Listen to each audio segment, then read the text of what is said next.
Tervist, head Objektiivi vaatajad. Siin Objektiivi stuudios on hea meel taas tervitada härrasid Saaremaalt, Anti Kukkela ja Kristjan Moora. Tervist! Tere! Ja täna räägime terviseteemadest ka.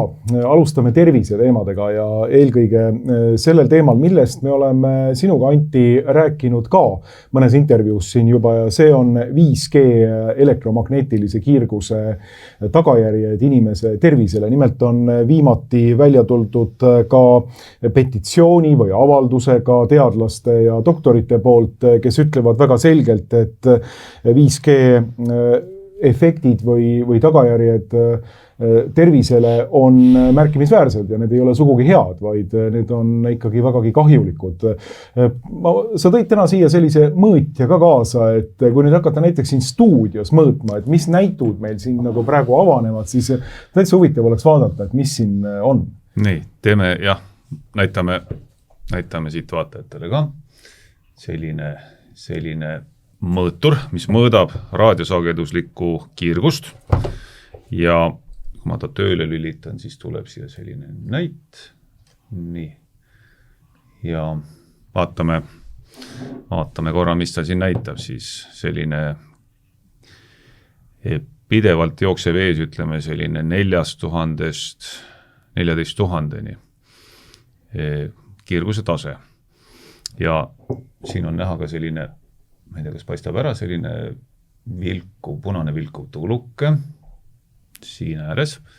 Teisel pool on, see ei põle praegu, aga see on roheline. See põhimõtteliselt nagu vastaks valgusfoori värvidele, mis näitab siis sellist tervisemõju. Ja see mõõtur on siis kokku pandud ja need värvid vastavad teadusuuringutel saadud tulemustele, kus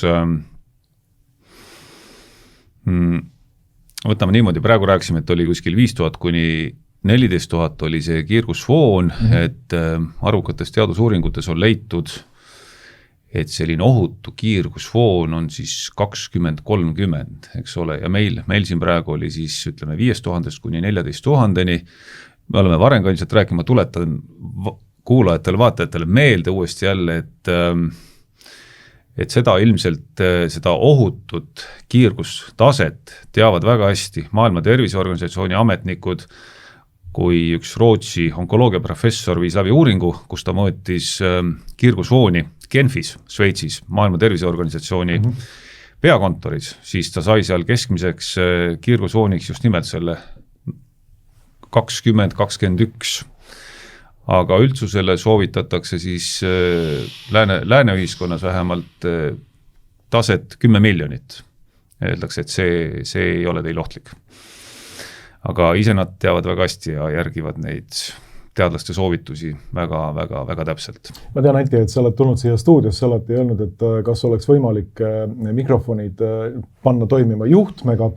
Minul on siin, kuna ma teen nüüd 2 inimesega saadet ja intervjuud, siis mul on siin raadiosaatjaga mikrofon.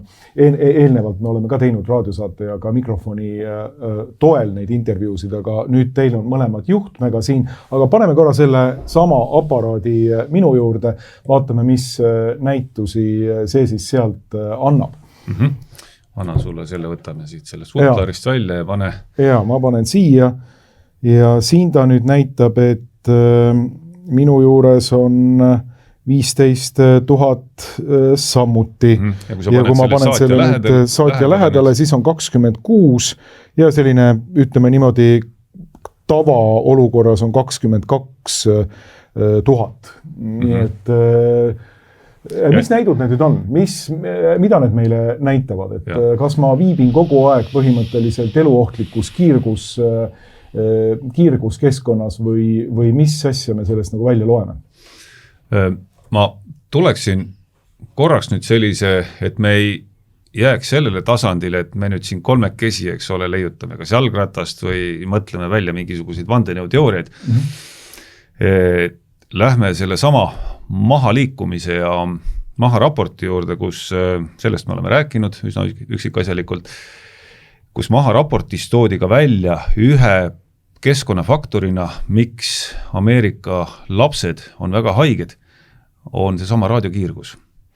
Ja nüüd on siis jõutud selle mahastrateegia tegevuskavas ka raadiokiirguseni ja üsna hiljutine uudis Ameerika Ühendriikidest on Ühendriikide tervishoiuministri Kennedy avaldus, kus ta ütles, et raadiokiirguse negatiivseid tervisemõjusid näitavaid uuringuid on üle 10 000 tehtud aastakümnete jooksul ja Ühendriikides on plaanis siis läbi viia üks põhjalik üleriigiline uuring, selgitamaks välja raadiokiirguse tervisemõjusid ja mis on teine väga tähelepanuväärne sündmus seal, et on üks riiklik rahvatervise järelevalveorgan, mille nimi on Food and Drug Administration, et toidu ja ravimiamet ja nende leheküljelt on eemaldatud seal aastakümneid olnud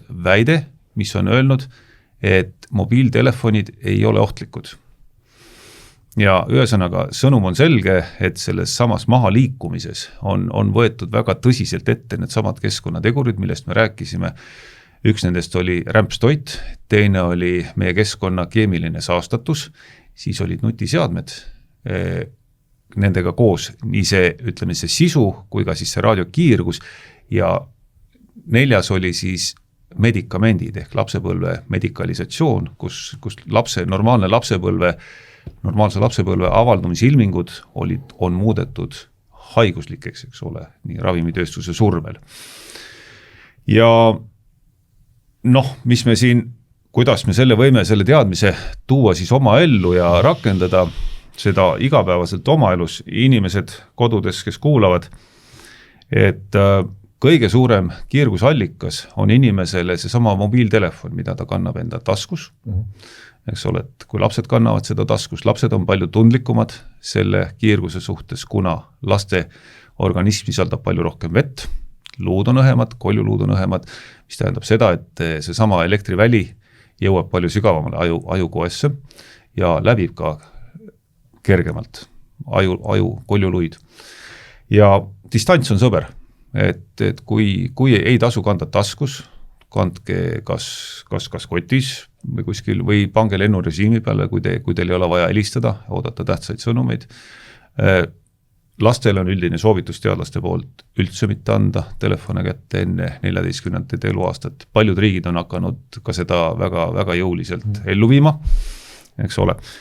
Ja kuidas me võiksime seda siis, ütleme siin, kas riiklikul tasandil või siis kohaliku omavalitsuse tasandil neid teadmisi, mis meil siis praegu on juba, ja vältida neid või vähendada neid negatiivseid tervisemõjusid, eks ole, et riiklikul tasandil meil on võetud seisukoht, et olemasolev siis see 10 miljonit piirnorm ei põhjusta terviseprobleeme, ehkki ma ütlesin, et negatiivsed tervisemõjused hakkavad tulema juba suurustel 20-30, eks ole.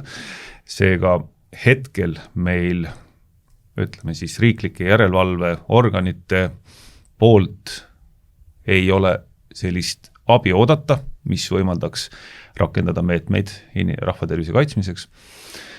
Küll me võime ja võimalus on igal kohalikul omavalitsusel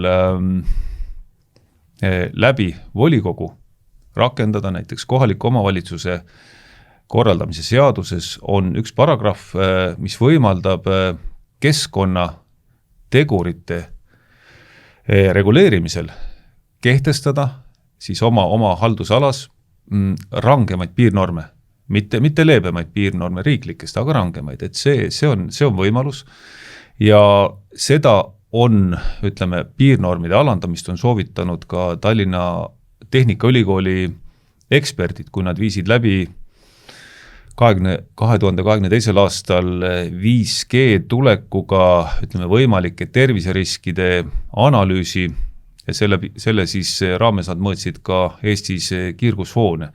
Ja seal nad tegid ettepaneku tuua mõõtemetoodikasse siis meetod, mis kajastab adekvaatsemalt reaalseid kiirgusfoone keskkonnas ja teine oli tuua piirnorme kordades allapoole, sellised piirnormid on ka mõnedes riikides kasutusel ja seesama siis juhtmevaba tehnoloogia töötab seal väga hästi, ka nendel väiksematel elektriväljade tugevustel. Nii et seda ei ole tehtud, meil on Eestis ekspertide poolt soovitus antud, kohaliku omavalitsuse tasandil saaks seda jõustada.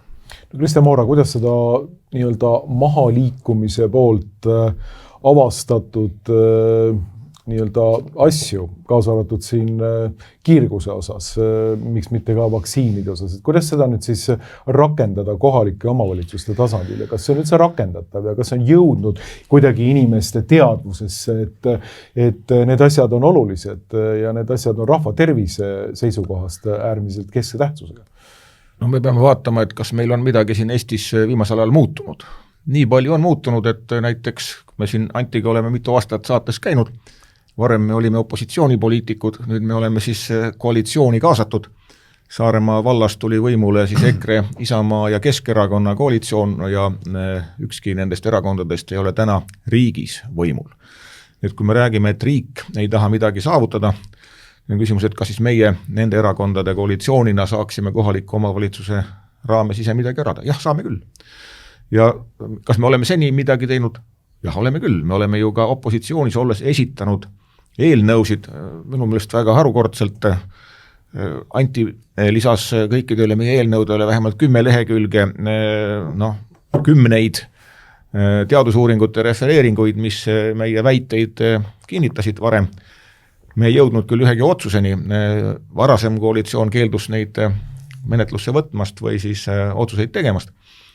Aga nüüd me näeme, et ka Ameerika Ühendriikides selliste positiivsete plaanide riigi tasandil jõustamine ei ole nagu päevapealt võimalik. Et nüüd on nad aasta otsa võimul olnud, nüüd on jõutud nagu tegevuskavast esimeste selliste rakendusotsusteni ja läheb ka veel aega, kuni see riiklik terviseamet seal oma asju siis ülevalt poolt jõustab, vaadates kui suur riik on Ameerika, kui palju on seal osariike ja kuidas see teeb, siis on võib-olla targem vaadata meile Euroopas toimuvale ja me näeme praegu paratamatult seda, et ega niisugune kujunev Euroopa ja Ameerika Ühendriikide vastasseis nii-öelda globalistlikke ilmingute juures kasuks ei tule, aga seda enam on meil siin põhjust mõista, et nii nagu selle rohepöörde lõpp on juba jõudnud lähedale ja me oleme seda rahulikult ennustanud ja püüdnud neid rohehullust peatada aastate jooksul,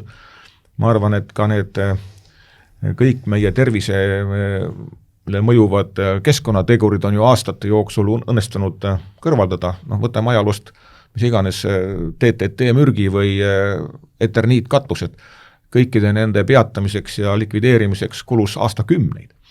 Me loodame, et me suudame lihtsalt tänapäeval nende tehnogeensete mõjude vastu seista pisut rutem.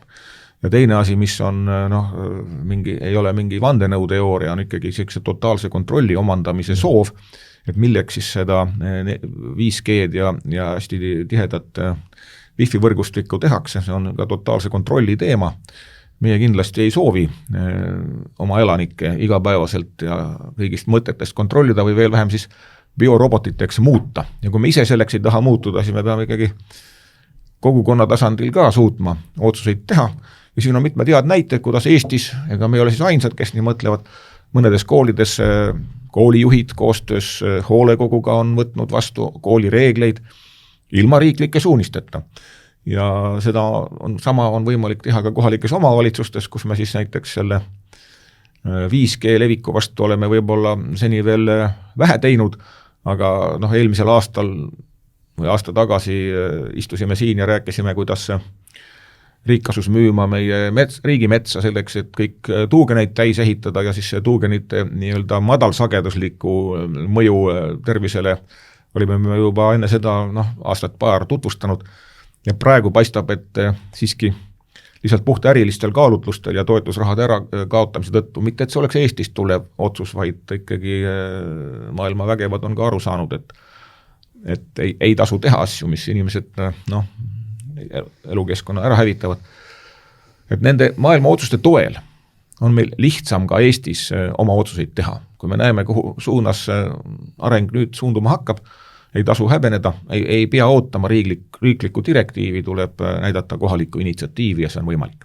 Üks kõige, kuidas öelda, kahjulikumaid aspekte kogu selle asja juures on tavaliselt see, et eestlane on selline kõige kuidagi aeglasem muutuja kogu selles võrrandite süsteemis, et kui kuskil juba midagi muutub, siis siin üritatakse seda sama asja veel võib-olla saksa täpsuse ja seda nõukogude idiootsust kuidagi edasi teha, eks ju.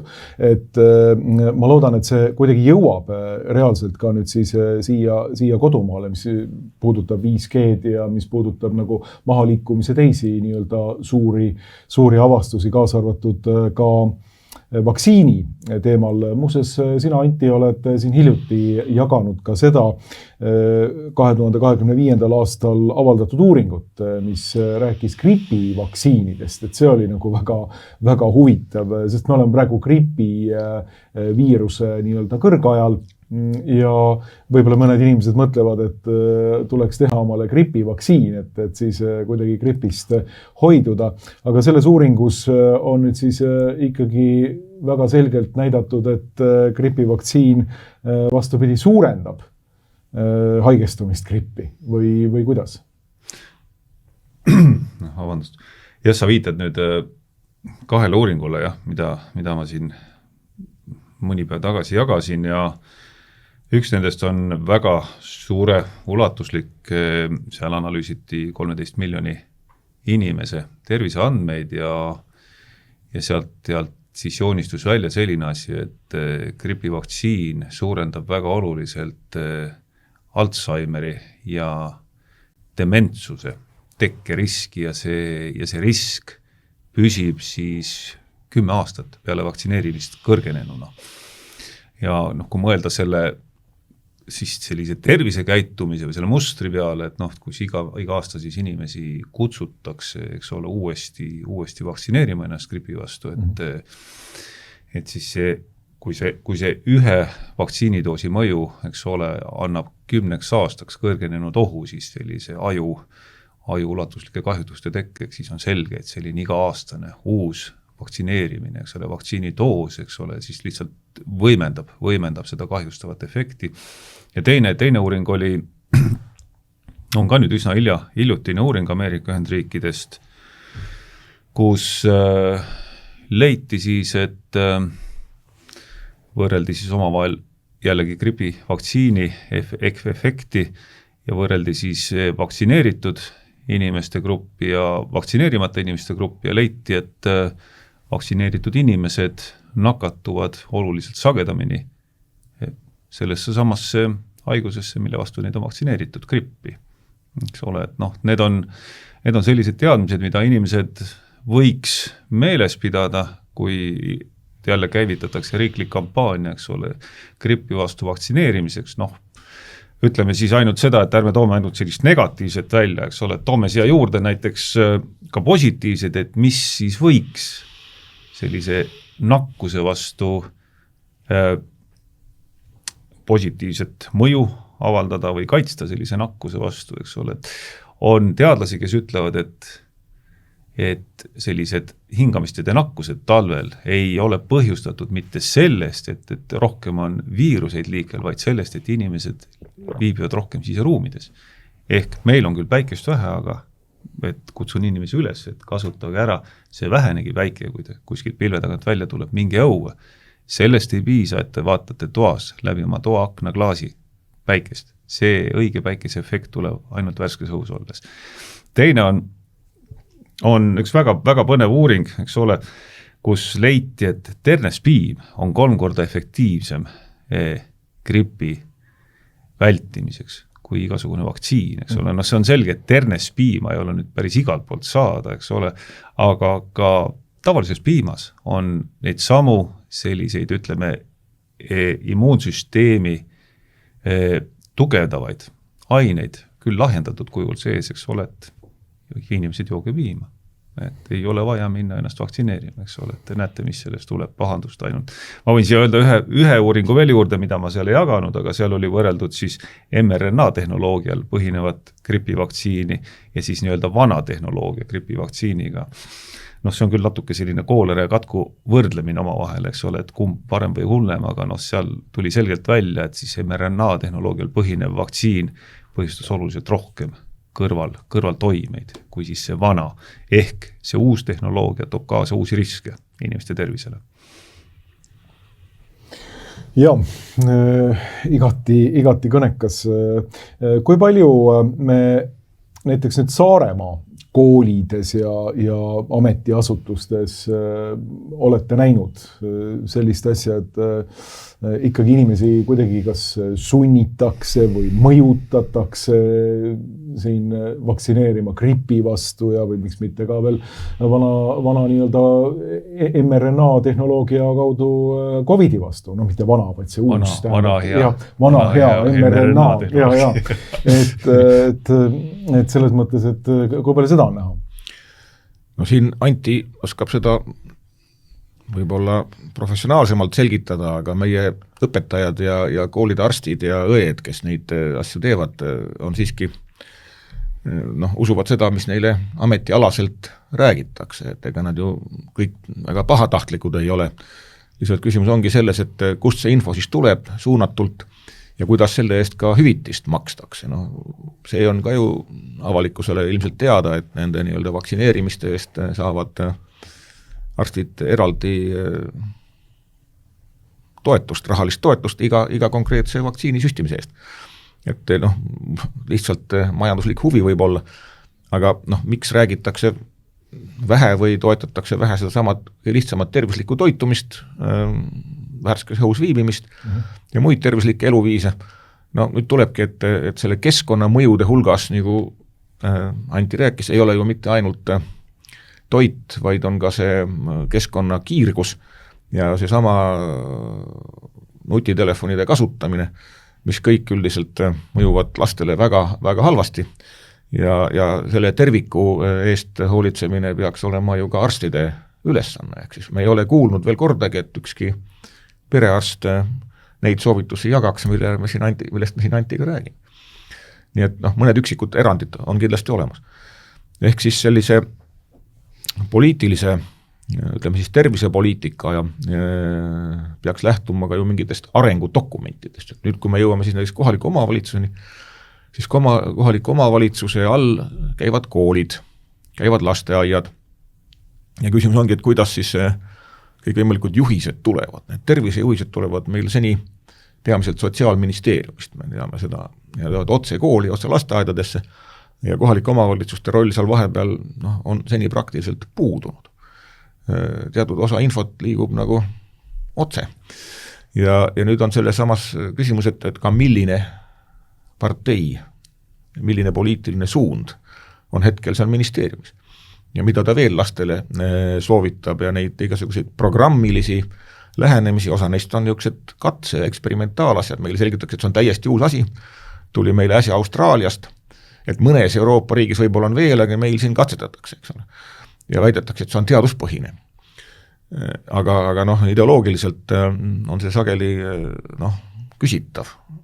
Ja siin ongi kohaliku omavalitsuse roll tegelikult täita oma kohust koolipidajana näiteks, eks ole, ja vaadata üle need asjad, vähemalt pärida aru, sest et muidu ongi nii, et me ei saa ise ka aru, et kes siis selle Sotsiaalministeeriumile selle nagu juhis andis, et kust sealt need Idamaa targad tulid, kes mingi programmilise õppe või kohustuse meile on kehtestanud ja ega siis selgub, et need ka ei ole meie oma riigist.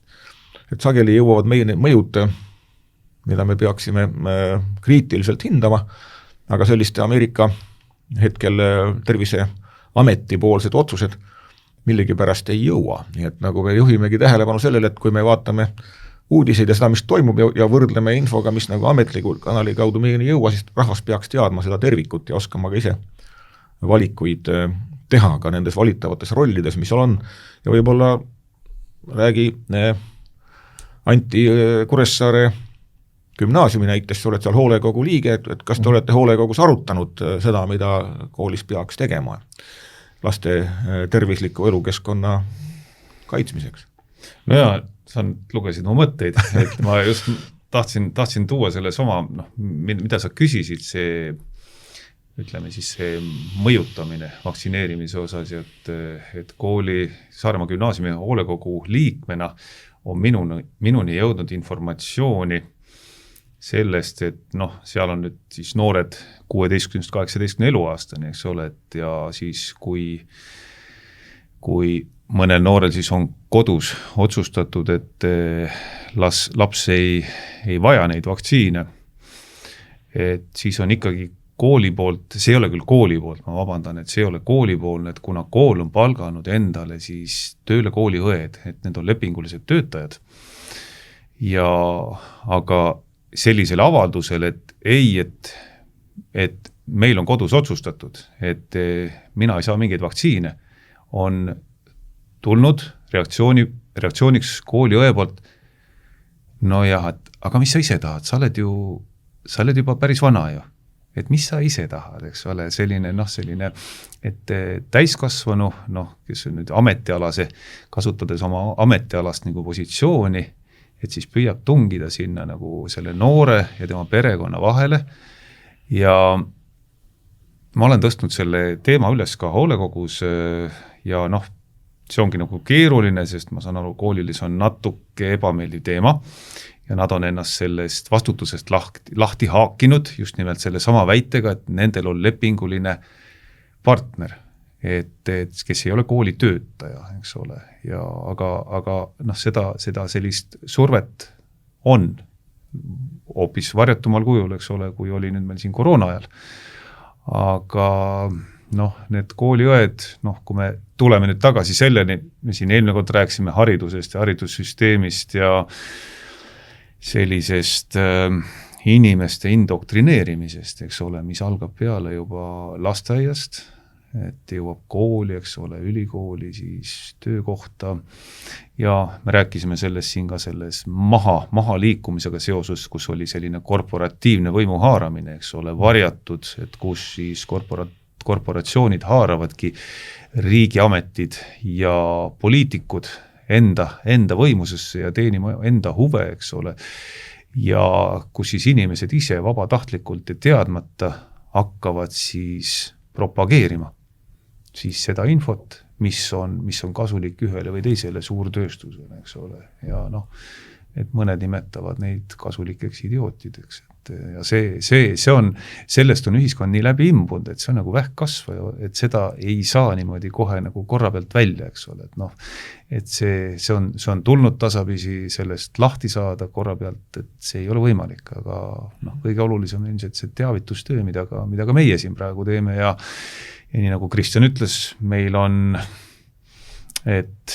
siis ütleme nii, me rääkisime siin tee peal ka, meil on ülalinn, eks ole, et kus on omad seadused, aga meil on ka nüüd tekkinud siis alllinn, kus on paiguti Eestis teistsugune võim, eks ole, et mis ülalinnas. Ja see annab meile teatud võimalusi, et ise otsustada enda asjade üle. Ja see on tegelikult huvitav, kui sa, Kristjan, siin puudutasid ka seda küsimust, et milline on eelkõige siis kohaliku omavalitsuse teatav autonoomia suhtes riigiga, et tundub, et riik läheks nagu kohalike omavalitsuste võimust mingil tasandil mööda. Haridusprogrammide ja ma ei tea, vaktsiiniprogrammide ja mingite muude ma ei tea, detailplaneeringute ja tuulikute planeerimisega ja kõikide muude aspektidega, et kui palju sa näed seda, et esiteks riik läheb mööda ja millised on kohaliku omavalitsuse võimalused seda kuidagi peatada ja kontrollida, ütelda teie autoriteet siin ei kehti praegu või ütleme niimoodi, et mitte ei kehti teie autoriteet, vaid pigem kehtib meie autoriteet siin. Kui see peaks olema vastuolus siis sellise riikliku programmiga eeldades näiteks seda arvestades sellega, et meil on sotsiaalministriks praegu inimene, kes doktor Joller, kes on tunnistanud siin eelmise koroonakriisi käigus seda, et tegelikult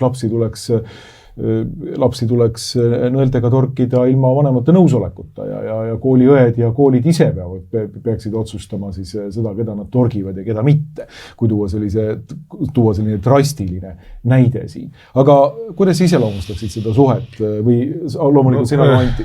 Siin kohaliku omavalitsuse positsioonilt nimetasid sõna programm, eks ole, ja nüüd kui vaadata, et ministeerium viib ellu katseprogramme üksikutes koolides, ma nimetasin seda, siis nende samade katseprogrammide puhul, sageli on nad suunatud Tallinnale, Tartule, seekord on mõned programmid suunatud jälle Saaremaale, et ma küsisin siis programmi eestvedajatelt, et kuidas see siis nagu teoks saab. Reeglina antakse siis riigi poolt raha, palgatakse paar inimest selle programmi nagu võtmeisikutena juurde, nad korraldavad siis vastava valdkonnaga siis sotsiaaltöötajatele, haridustöötajatele koolitusi, saavad eraldi raha, aga see programmi kohta ma küsin, et huvitav, et sotsiaaltöötajaid ja haridusõpetajaid ju koolitatakse meil ülikoolis ja Tallinna ülikoolis ja kuidas siis seal on, kas seal ka sama, et ei, et seal me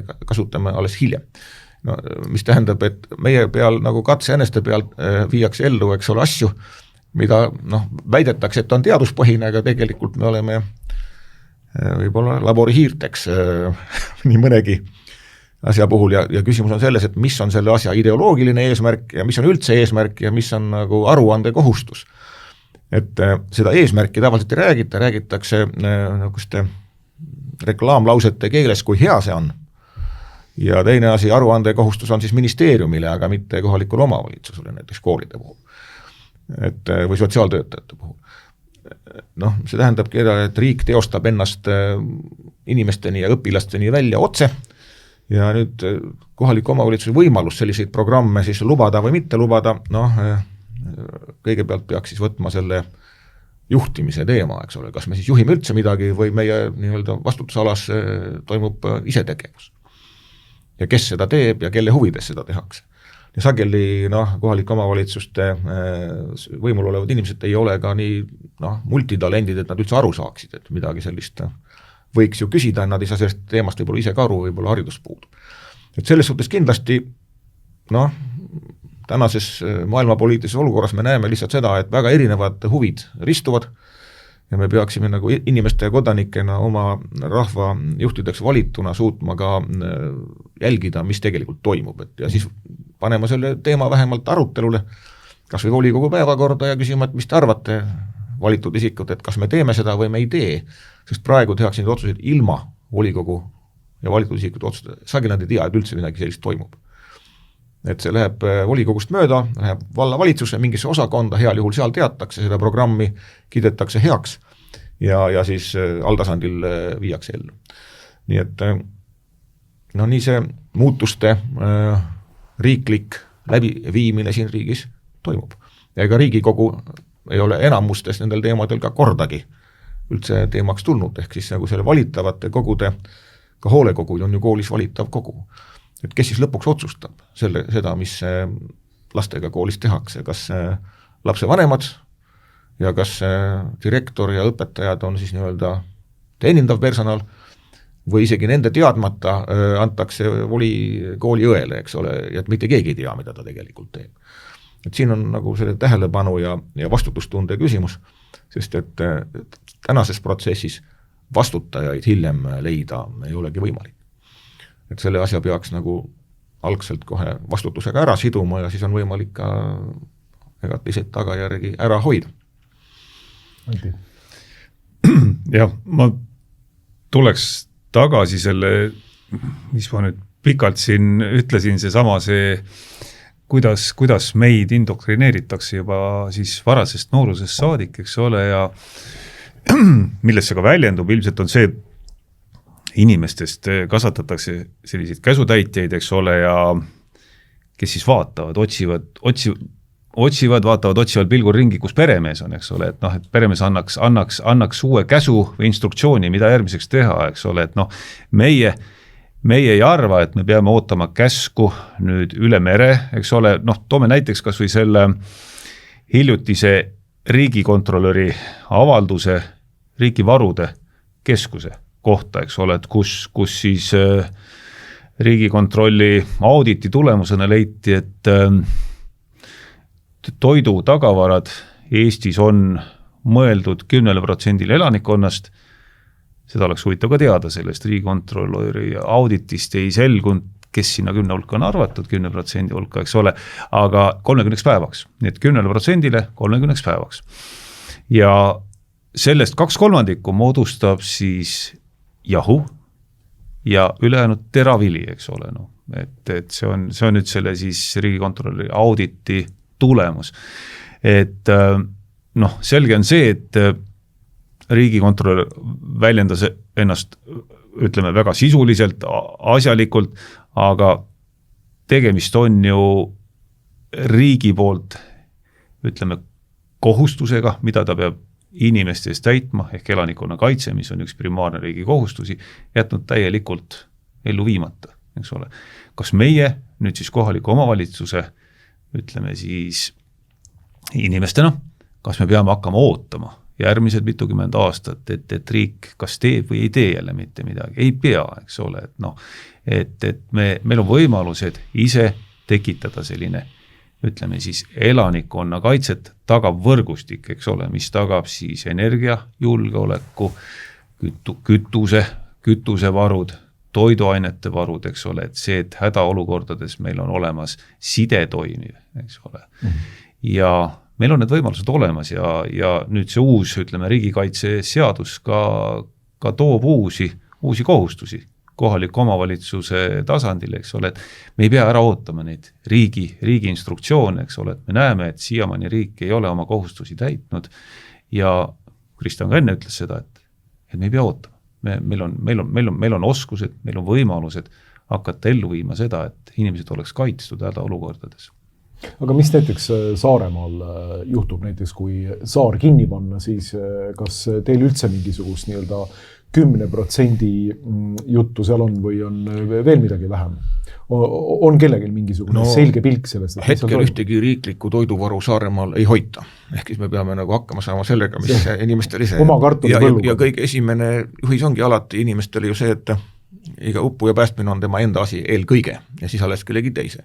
Ja kui me nüüd tahaksime häid lahendusi otsida, me peaksime ikkagi vaatama nende meist edukamate Skandinaavia ja Euroopa riikide juurde, kus need asjad on lahendatud. Ja me teame, et siin mõned aastad tagasi nende kriiside alguses Soomes, Saksamaal ja mujal anti karm käsk kätte kõigile kodanikele hoida kodus vähemalt 2 nädala toiduvaru. Meil käsu asemel tuli selline soovitus, et vähemalt nädal võiks ju olla umbes sellises meetmes, aga inimesed pole seda eriti järginud ja see pole väga läbivalt olnud. Aga käsku tuleb ju täita ja soovitust ei pea täitma, see on selline vahe. Ja teine on need toimivad reeglid, mis on nagu külmasõja ajast ikkagi teistes iseseisvates riikides säilinud, kus on nii varjed kui ka meetmed, kui ka struktuurid, eks ole. Ja miks meil on siis viibinud selle tsiviilkaitse või elanikkonna kaitse ja riigikaitse ühise seaduse valmistamine, saab seda, et kui nüüd ta vastu võtta, sellel aastal on see siis valitsusel küll plaanis, aga kogu aeg viibib, lükkub edasi, teisele lugemisele saatmine, tuleb ju koos käsuga anda ka ressurss. Aga seda ressurssi ei ole meil plaanitud elanikkonna kaitseks veel kulutada, enamus ministeeriumeid ei tegele üldse riigikaitsega, kaitseministeerium justkui tegeleks, aga tema siis on suunatud nagu sõjalisele lahingulisele tegevusele, eks ole, et elanikkonna kaitsega peaksid vastutama teised riigistruktuurid ja neile riigikaitse eelarvest seni raha eraldatud ei ole. Aga nüüd, kui me vaatame, mis on siis Euroopa Liidus, et Euroopa Liidus see 5% SKP 5% SKP-st kasutada tehti reegliks, paljud riigid ei ole sinna küll jõudnud, aga sellest 5% siis 1,5 peaks minema tsiviilkaitsesse ja siis 3,5 võiks minna sõjalisse kaitsesse. Kas Eestis on seda 1,5% SKP kasutusest juttu olnud? Ei ole. Me seda siin meelde tuletamegi, et kui seda raha, mida siis kogutakse maksumaksjalt eest saaksime kasutada, ei oleks meil mingit probleemi tsiviilkaitse ettevalmistusega. Sellega saaks ette valmistada aga näiteks Saaremaal Kuressaare haigla selleks, et ta oleks evakuatsioonihaigla palju paremini ette valmistatud eriarstide võimalusega, kriisi ajaks ette valmistatud, kütusevarude, toiduvarude ja kõige muuga. Tänane olukord on see, et nii vähe kui Saaremaal veel toitu toodetakse, liigub see siis veokatega praamiga üle mere kuhugi kombinaati või sealt hulgiladudesse ja siis hulgiladudest jaotatuna jõuab siis kaubanduskettidesse tagasi kunagi. Ta sõidab nagu mitu korda üle mere enne, kui ta poodi jõuab, et kohaliku otsetootjalt tarbijale vähest toidu jagamist on nii vähe, et seda kahjuks kõigile Saaremaa elanikele ei jätku, eriti linnastunud inimestele. Nii et siin lahendused on tegelikult lihtsad, aga ilma riikliku selge seadusliku suunise ja ka eelarve eraldamiseta on ka kohalikud omavalitsused ikkagi väga kehvas seisus. Et kui me võtame seda raha, mida praegu riigikaitse eelarvesse suunatakse ja näeme, et elanikkonnakaitses sellest hetkel liiga vähe kulutatakse, siis see on probleem, mis vajab lahendamist. Ja seda me nõuamegi. Et siis me saame ka neid vahendeid, mille alusel kohalik omavalitsus saab neid käske täita ja sugugi mitte nagu meie nii-öelda, me tagame sellega tegelikult riiklikku toidujulekut ja elanikkonna kaitset. Me saame ka olla osalised selles sellisel juhul. No see Janar Holmi raport, mida siis Riigikontroll on välja toonud, räägib väga kõnekat keelt tegelikult, mis puudutab seda 10% toitu, 10% toitu 30 päevaks printsiipi. Ma võib-olla loen siit ühe lause ette.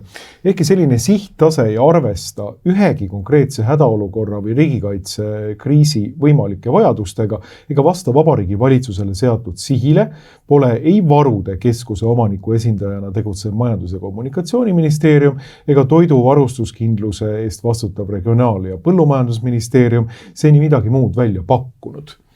Ehk siis tundub nagu see 10% toitu, 10% toitu 30 päevaks oleks just kuskilt laest välja võetud mingisugune suvaline nagu kriteerium. Miks mitte, ma ei tea, 60% inimestele 30 päevaks toitu, miks mitte 100 30 päevaks toitu. Et siin tundub, et on mingisugune väga tõsine mingisugune jama nüüd sees, et Majandus- ja Kommunikatsiooniministeerium, kui me räägime riiklikest plaanidest, siis on viimasel ajal saavutanud tuntus sellega, et on tegelenud homoseksualismi edendamise 5 aastaku plaani peale surumisega kõikjal.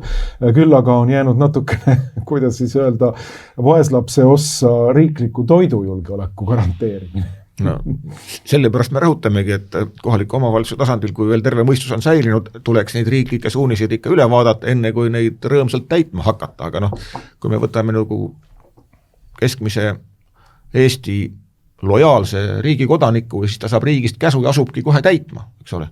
Ei asu arutlema selle üle, et kas see nüüd on õige või vale või kas oleks pidanud mingi muu käsu saama. Aga kohaliku omavalitsuse nii-öelda volikogu tasandil võiks arutelu siiski toimuda ja midagi ei ole katki, kui sellesse kaasata ka opositsioon, kelleks meil Saaremaal on täna võimul olevad erakondade esindajad, saakski neilt küsida, et miks te riigi tasandil ühte või teist asja nii vähe teete, et äkki te siin koha peal annaksite neile märku, et meil on seda vaja. Inimesed vahel peaksid laiemalt mõtlema, kui see käsu raam on parajasti. Kui rääkida nüüd nii-öelda põlisrahvaste liikumise praegusest hetkeseisust Saaremaal, et kuidas te sellega läheb, et alati seda teemat me puudutame ka, sellepärast et see on ju üks asi, millega sina, Kristjan, ja millega sina samuti, Anti, olete tegelenud Saaremaa põlisrahva liikumise arendamisega, et siin on just hiljuti tulnud välja ka sellised olukorrad seoses Gröönimaaga, et on võimalik, et võetakse ja annekteeritakse USA poolt üks saar, üks geograafiline suurus, millel on siis ka põlisrahvas oma põlisrahva õigustega ja USA nagu põlisrahvaga pole olnud kõige paremaid suhteid, kui vaadata siin viimase 200 aasta ajalugu. No jah, peatselt möödub 4 aastat sellest, kui siis Saaremaa põlisrahva esindajad kõigist Saaremaa kihelkondadest tulid kokku Saaremaal Valjalasse ja me siis kasutasime enesemääramise õigust, mis on üks inimõiguste põhiõigus ja kuulutasime siis saarlased põlisrahvaks, sest et rahvusvahelised lepped, mida küll kõigutatakse praegu maailma suurriikide poolt, aga siiski need lepped on sõlmitud. Need nõuavadki selleks, et põlisrahvast saaks tunnustada, peab see enesemääramine olema tehtud. Me tegime selle ära.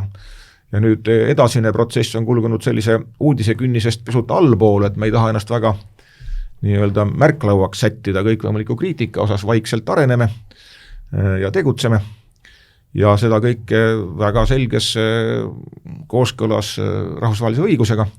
Me oleme nüüd käinud kohtutee läbi Riigikohtuni ja Euroopa Inimõiguste Kohtuni ja ka siis Põlisrahvaste Koostöökogu üle-eestiline on algatusega jõudnud, nii et nii saarlased kui ka koostöökogu põlisrahvad ühiselt on jõudnud Riigikogu põhiseaduskomisjoni taotlusega ratifitseerida siis Eesti Vabariigis üks ÜRO konventsioon ILO 169, mis nende põlisrahvaste õiguseid toetab, mille väljatöötamisel ka Eesti osales ja mis siis kohustaks riiki meid tunnustama. No täna võimul olev koalitsioon on sellest keeldunud, nende enamushäältega hääletati meie ettepanekud maha, aga no eks me tuleme siis peatselt tagasi. Ja tänased siis mõned ütleme siis opositsioonierakonnad, EKRE näiteks on avaldanud meie taotlustele toetust, aga me teeme seda ka täiesti kodanikena. Neid samu kiirguse norme ja madalsagedusliku müra norme oleme taotlenud ju ka erakonna esindajatena ja kodanikena Riigikogust, et Sotsiaalministeerium asuks neid norme üle vaatama, ka need taotlused on seni tagasi lükatud. No ja mis me siis nüüd sellest Gröönimaast ja USA ja Taani vastasseisust järeldame? No meie tegime oma põlisrahvaste enesemääramised selgelt enesekaitse eesmärkidel sellest hetkest alates, kui riik kasus kavandama Saaremaa rannikumerre riiklikke eriplaneeringuid ilma saarlaste luba küsimata, väites, et teie olge seal vait, teiega rääkida, meil ei ole kavatsustki, me teeme ise, mis me tahame. Sellise kolonialistliku omavooli vastu see meie enesemääramine ju toimuski ja tegelikult, kui me niimoodi vaikselt ja rahulikult oleme tegutsenud, me saame aru, et me oleme olnud päris edukad. Ühtegi tuugenit ei ole veel püsti pandud ja ka nende planeeringud ei ole kuhugi Saaremaal jõudnud ja ilmselt me suudame need ka ära hoida, sest meil on täiesti, ütleme, optimaalses mahus on meil 20 väiksemad tuulikud Saaremaa eri nurkades olemas, mõned suuremad paistavad silma 4 tükki Kuressaare ääres, 2 Nasval, 7 on neist Salmel ja mõned väiksemad on veel, aga selle juhuelektritoodang on juba nagu Saaremaa võrgus täiesti piisav, koos päikseparkidega meil ei ole neid lihtsalt rohkem vaja. Ja nüüd on küsimus, et kes on need ettevõtjad, kelle huvi on siis neid asju teha, need on alati võõrad, nad ei ole Saaremaale registreeritud ja nende huvi on teenida meie arvelt raha, mis ei ole Saaremaa põlisrahva huvi. Ehk siis kohaliku rahva huvide kaitseks me võime lähtuda kõige lihtsamatest Euroopa näidetest, Norrast ja Taanist ja mujalt, kus siis eelkõige kohalik omavalitsus sellistes planeeringutes kaasabki kohalikud ettevõtjad. Ja ka toidujulgeoleku tagamisel on ju loogiline, et me kaasaksime mitte riigihanke korras mis tahes välisfirmad, kes meile odavalt toitu kuhugi lattu tooks, vaid et meie oma põllumajandusettevõtjad saaksid riigilt tellimuse hoida omal laos, hoida omal laudas toiduks sobivaid aineid ja loomi ja vajadusel siis ka neid tarnima, eks ole, et see on nagu see kohaliku elukorralduse küsimus, mida tänane riigihangete seadus meil ei võimaldagi teha. Riigihangete seadus võimalda ka Kaitseliidul osta kohalikku toodangut, peab ostma riigihanke võitnud näiteks Selveri ketist, millel on üks pood Saaremaal ja mille riiulid on tõenäoliselt tühjad kriisi hetkel. Samas mures on ka Kaitsevägi, nii et nagu kunagi Kaitseväeosad said osta ümberkaudsetelt talumestelt nii kaua, kuni riigihangete seadus kehtestati. No ilmselt selge, et kui tõeline kriis tuleb, siis Kaitseliit vilistab igasugusele riigihankele, et kui aga maamehel kuskil mõni kartul on, siis ostetakse sealt. Ja kohaliku allüksuse tasandil jah, aga raha on ju meil keskses ja siis on küsimus, et kas see riigihangete seadus muudetakse ära või me peame siis tegema seda seadust rikkudes. Eks ole, et see me tahaksime, et need seadused oleksid sellisel juhul paindlikumad juba nüüd ja võimaldaksid kaasata kohalikke ettevõtjaid ilma, et me peaksime välisfirmadele seda tellimust samuti pakkuma, mis kindlasti kriisi korral ei ole. Lihtsalt arusaadavad asjad. Ja nüüd see põlisrahva ja Ameerika ja Taani teema. Kui oleks tegemist ühe tühja saarega, kus on mõned Taani riigi kodanikud ja Ameerika selle hõivaks, siis oleks see Taani riik hetkel ei ole selle omanik ja need Taani riigi kodanikud, neid käsitletakse teistmoodi, aga kui need on seal põlisrahva esindajad, siis on see sisse toonud 3. teema, eks ole. Gröönlased, inuiidid, osa nendest elab ka Kanadas, eks ole, nad ei ole nagu ühe saare peal ainult, aga põhimõtteliselt toob see lisatee. Ja nüüd, kui Eestit võrrelda, tuleb järgmine agressor. Eesti Vabariik kaob maailmakaardil, meie valitsus likvideeritakse. Aga kui meie valitsus on ennem seda jõudnud tunnustada saarlaste ja teiste Eesti põlisrahvaste kohalikke algatusi ja meie poolt valitud rahvajuhte, siis neid ei saa ükski agressor nii lihtsalt kõrvaldada. See jääb alles. Ja ta peab juba nagu oma agressiooniplaanides arvestama, et selles riigis, näiteks Gröönimaal, peab inuiitide rahvusvaheliste lepetele tulenevate asjadega arvestama. On selge, et agressorid ei taha seda teha, aga see annab neile täiendava kohustuse ja paneb täiendavalt mõtlema. Ja meie soov selle tõttu ennast põlisrahvana määrata ja oma nii-öelda esindajaid valida ja oma tahet ja oma õiguseid kaitsta tegelikult toetab Eesti Vabariigi järjepidevust. Mitte ei ole seotud kuidagi mingisuguse mässumeelsusega. Lihtsalt ühe ületsentraliseeritud unitaarriigi mõne protsendilise toetusega erakondade poolne võim on hetkel usurpeeritud ja ei kaitse Eesti riiki, me ei ole sellest aru saama. Ja me ei saa loota, et meie tänane valitsus meid kuidagigi kaitsta saab. Olukorras, kus meie toidujulgelu ei olegi tagatud, eks ole. Nad on jätnud kõik tegemata. Eks me siis teeme seda oma tahte ja oma jõuga. Ja. Ma tooks siia juurde ilmselt, mis on meil siin ka läbiv teema olnud ja oleme ilmselt ka korduvalt varem rääkinud, et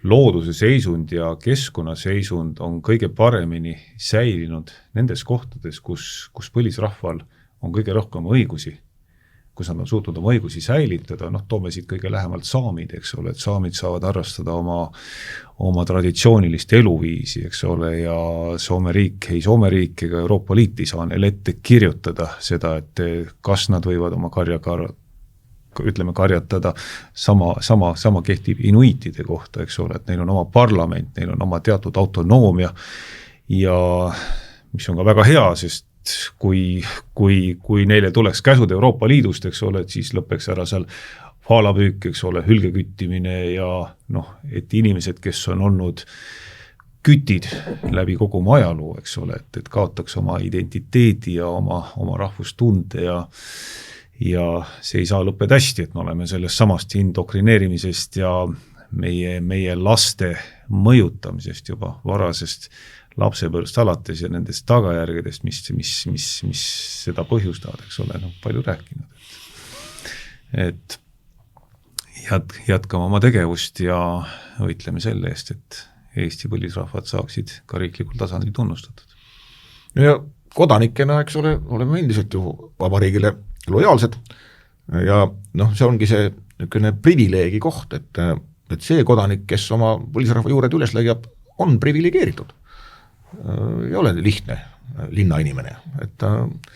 Ja selle ajalooga tuhandeid aastaid oleme me siin olnud Eesti territooriumil, siis tänase Eesti Vabariigi territooriumil esimesed, eks ole, enne kõiki teisi.